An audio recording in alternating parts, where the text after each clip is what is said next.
best practices in planning hybrid cloud solutions. My name is Keith Mayer.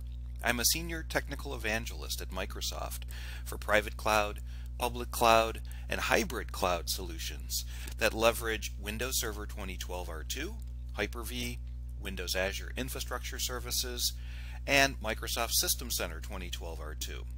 After viewing this session, you can also find me online on my blog at keithmayer.com.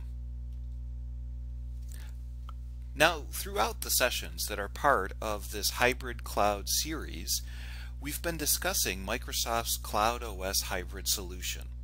As a hybrid solution, we're all about providing choices to IT pros. Choices that allow IT pros to select the most appropriate way to handle application workload needs today, and choices that also allow you to easily move application workloads to new clouds down the road when new business requirements arise.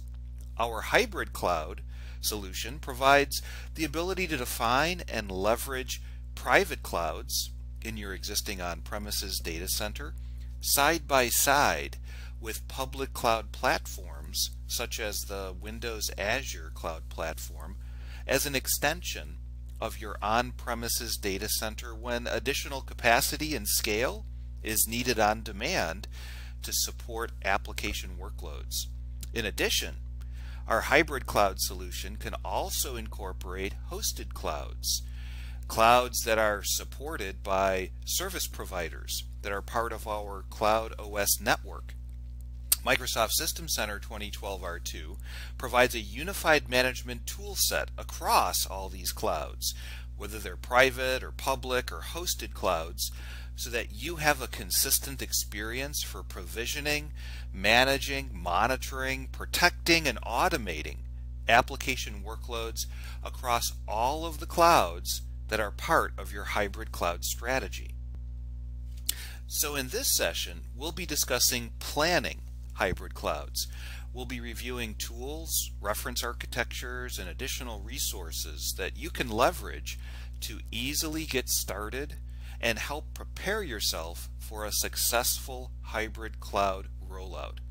Let's get started with assessing what we already have today in our environments. Assessing our current environment is a helpful part of the planning for many large IT initiatives.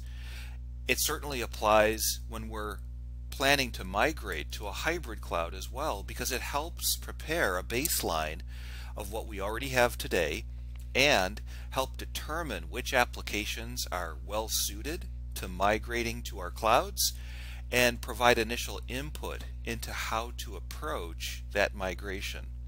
To help in assessing cloud readiness for your current environment, Microsoft provides a free tool, the Microsoft Assessment and Planning Tool, or MAP.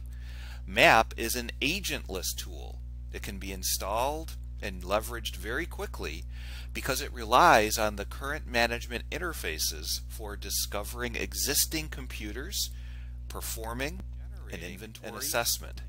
The latest version of MAP, MAP version 9, also includes two reports that are helpful when preparing for a hybrid cloud migration: a private cloud consolidation report and a Windows Azure VM readiness report. Let's take a look together at MAP and these reports in our lab.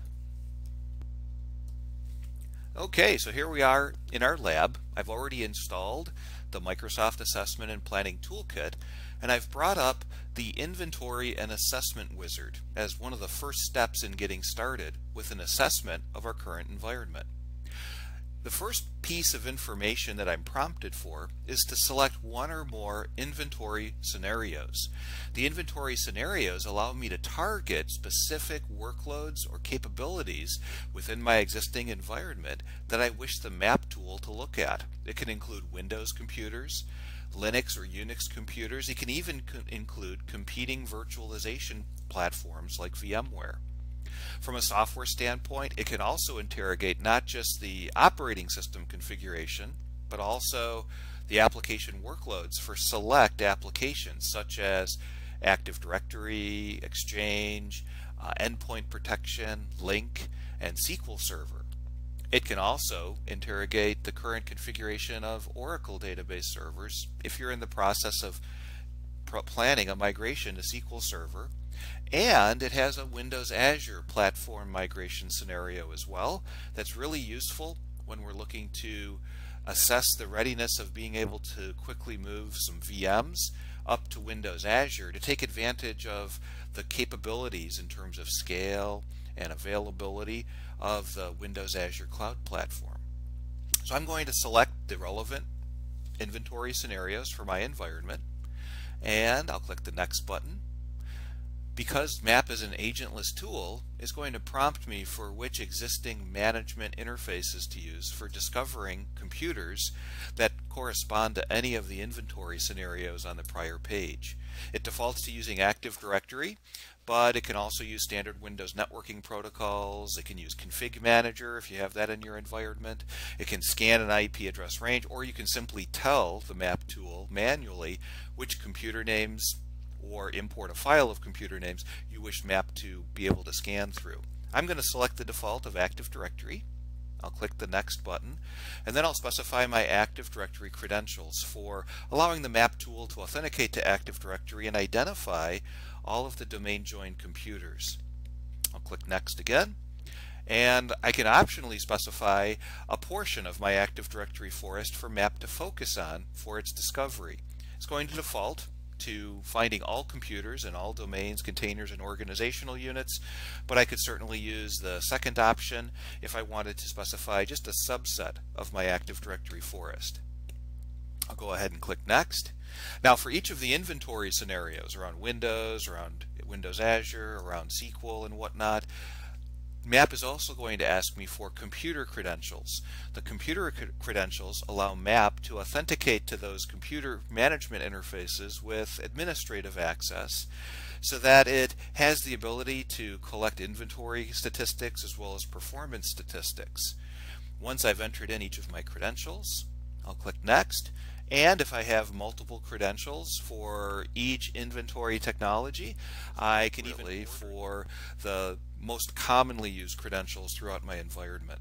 So if I have a complex Active Directory environment, for instance, where I'm not using a consistent set of credentials across all computers, I have the flexibility to specify multiple credentials and then specify the order in which MAP tries those credentials to authenticate to each computer.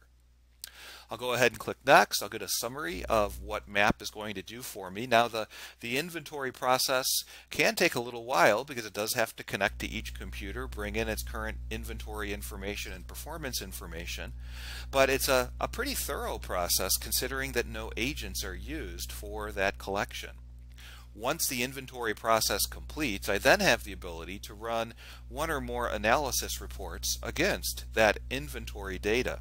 And I've got a couple of the analysis reports that we mentioned a few moments ago already opened up with some pre-existing data in them to give you an idea of what those reports look like. And so the first report that I'll bring up is the Microsoft Private Cloud Fast Track Consolidation Report.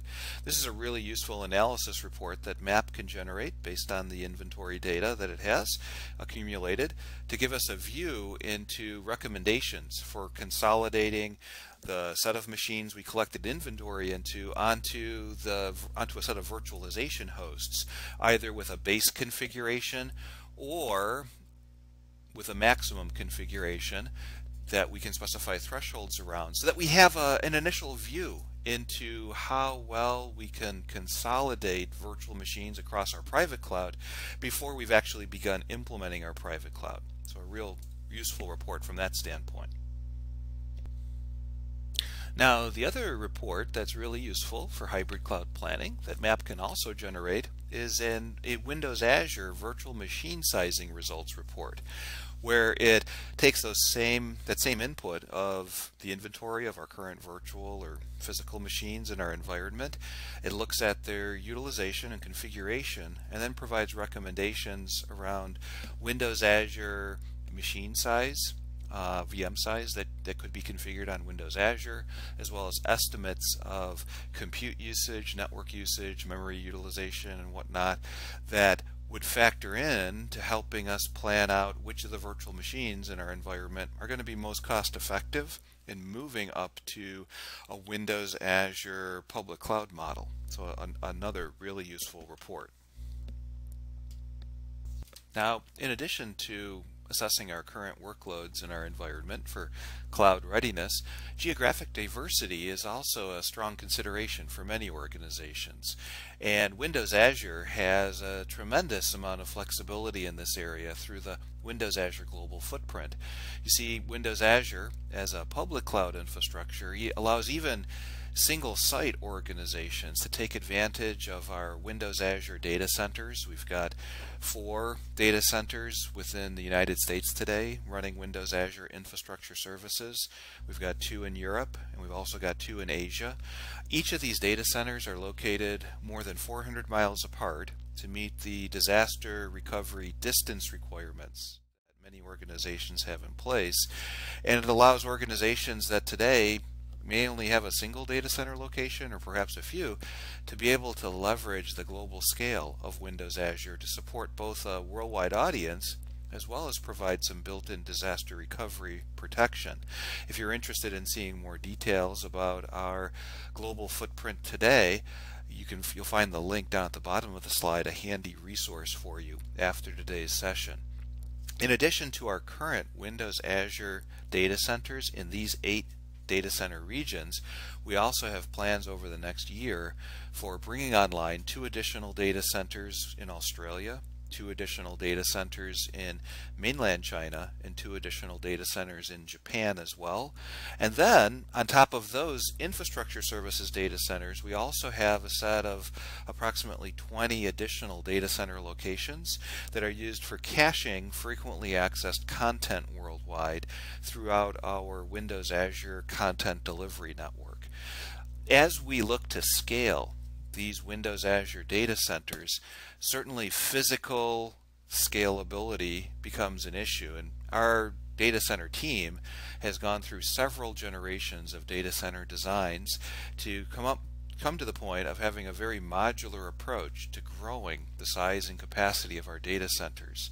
Now today our Windows Azure data centers are anywhere between 30,000 and 100,000 physical hosts, give or take a few thousand, and the approach that we use going forward for expanding our data centers is an IT pack approach, an approach that uses pre-assembled components that allows us to very quickly bring online new racks of data center resources in these pre-assembled units. If you have interest in learning more about how we build and expand our Azure data centers, there's 2 links that I've provided at the bottom of the slide that discuss both our IT pack modular approach as well as our Generation 4 Cloud Data Center approach that's been put together by our Windows Azure Data Center team. All told, this approach and our current data center footprint in Windows Azure allows us to reach 89 countries and territories worldwide for providing cloud services. If you have a need to scale public cloud applications as part of your hybrid strategy, public cloud resources beyond either these 89 countries and territories, or if you have particular requirements that may require you to use a local partner in some of these countries where we perhaps don't have a local data center footprint today, that's where our Cloud OS network of service provider partners comes in place. Our Cloud OS network partners leverage Windows Server 2012 R2 and Microsoft System Center 2012 R2 along with our freely available Windows Azure pack that essentially allows them to provide a private label version of Windows Azure where they can provide their resources to customers in particular countries where there's very specific needs they may have in terms of regulatory or compliance or in-country needs or particular location-based needs for locations that are outside of our current list of 89 countries and territories. So I'd encourage you to check out our Cloud OS network partners as part of your evaluation process, particularly if you have very large global needs as you're scaling your hybrid cloud. As you're thinking about Windows Azure and